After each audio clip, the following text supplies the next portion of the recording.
بسم الله الرحمن الرحيم. وعن زر بن حبيش رضي الله عنه قال: أتيت صفوان بن عسال رضي الله تعالى عنه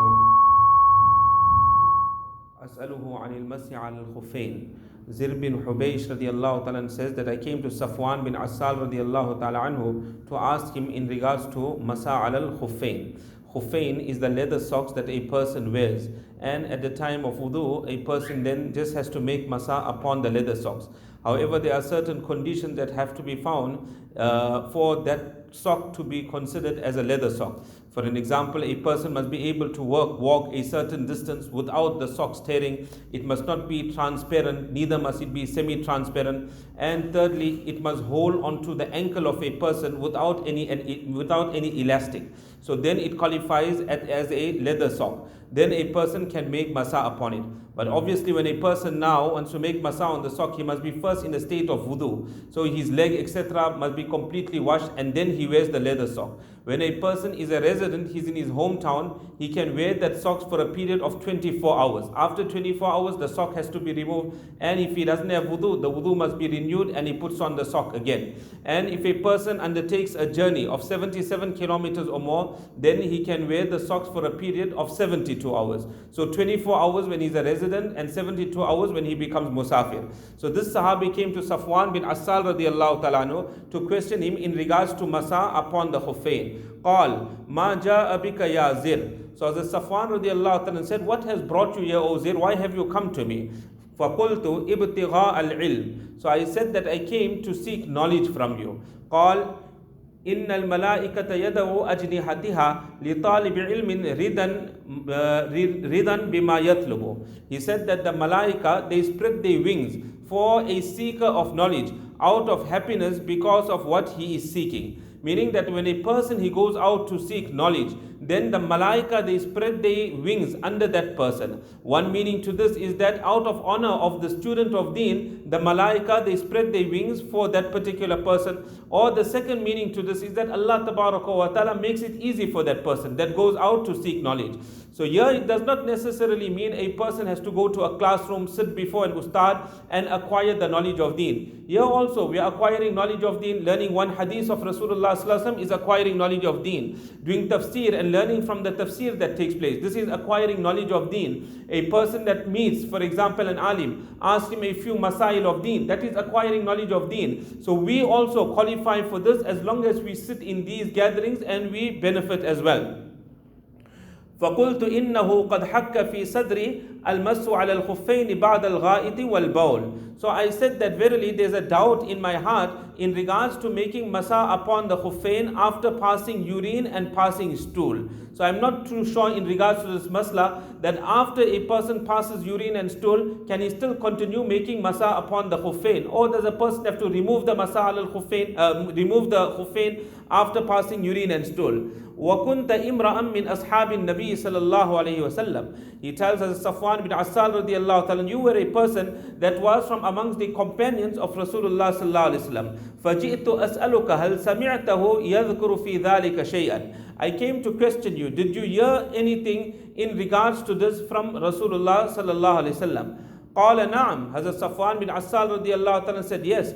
كان يأمرنا إذا كنا سفرا أو مسافرين ألا ننزع خفافنا ثلاثة أيام ولياليهن إلا من جنابة. He said that Rasulullah sallallahu alaihi wasallam used to command us when we were musafirs, when we had undertaken a journey of 77 kilometers or more, that we do not remove our khuffain for a period of 3 days and 3 nights except due to janabat. Meaning for 3 days and 3 nights you can wear the khuffain and you can continue making masa upon the khuffain for 72 hours.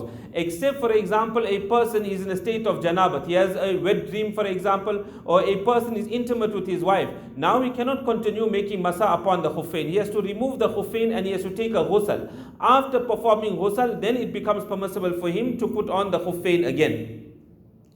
لكن من غائط وبول ونوم. But because of passing urine and stool and sleeping, if a person he passed urine and he came out, he can continue making masa. Just renew the wudu and make masa. Or if a person fell off to sleep and he woke up, then also a person he just has to continue making masa when he makes wudu. فَقُلْتُ هَلْ سَمِعْتَهُ يَذْكُرُ فِي الْهَوَى شَيْئًا. I then asked that did you hear Rasulullah sallallahu alaihi wasallam mentioning anything in regards to love? قال نعم, he said yes. كنا مع رسول الله صلى الله عليه وسلم في سفر. We were with Rasulullah صلى الله عليه وسلم in one particular journey. فبينما نحن عنده إذ ناداه أعرابي بصوت له جهوري. He says that whilst we were by Rasulullah صلى الله عليه وسلم, a Bedouin called to Rasulullah صلى الله عليه وسلم with a very high voice. He called the name of Rasulullah صلى الله عليه وسلم. He said, Ya Muhammad. فَأَجَابَهُ رَسُولُ اللَّهِ صَلَّى اللَّهُ عَلَيْهِ وسلم نَحْوًا مِّن صَوْتِهِ. So when he called Nabi sallallahu alaihi wasallam with a loud voice by saying, Ya Muhammad, Rasulullah sallallahu alaihi wasallam also responded to him in a similar voice, meaning with a little higher voice. Nabi alayhi salatu wasallam responded to him as well. Ha umu. فَقُلْتُ لَهُ. So this Bedouin, what he said, I am over here. So this Sahabi, Hazrat Safwan bin Asal radiallahu ta'ala, says that I told this Bedouin, Wayhak, that woe unto you. أغضض من صوتك فإنك عند النبي صلى الله عليه وسلم. I told him that lower your voice. You are by Rasulullah صلى الله عليه وسلم. We cannot raise our voice in front of Rasulullah صلى الله عليه وسلم. From here we also understand that any senior person, a person of knowledge, always show humbleness and show respect to that particular person. We shouldn't raise our voice with that person. We should speak to that person with a lot of humbleness. Hazrat Umar radiallahu ta'ala had so much of humbleness before Rasulullah sallallahu alaihi wasallam that he would lower his voice so low that Nabi alayhi salatu wasallam would have to tell Hazrat Umar radiallahu ta'ala, repeat what you have said, O Umar. I cannot even hear what you are saying. So this is the amount of respect Hazrat Umar radiallahu ta'ala had for Rasulullah sallallahu alaihi wasallam. So here also he told him that lower your voice, you by Nabi sallallahu alaihi wasallam. وَقَدْ نُهِيتَ عَنْ هَذَا. You have been prohibited from this. You cannot raise your voice and speak to Nabi alayhi salatu wasallam. فَقَالَ وَاللَّهِ لَا أَغْضُدْ. So the Bedouin, these are Bedouins, he was from the jungle, so they're very hard in nature. So he said, Wallah, I take a qasam in the name of Allah, I will not lower my voice.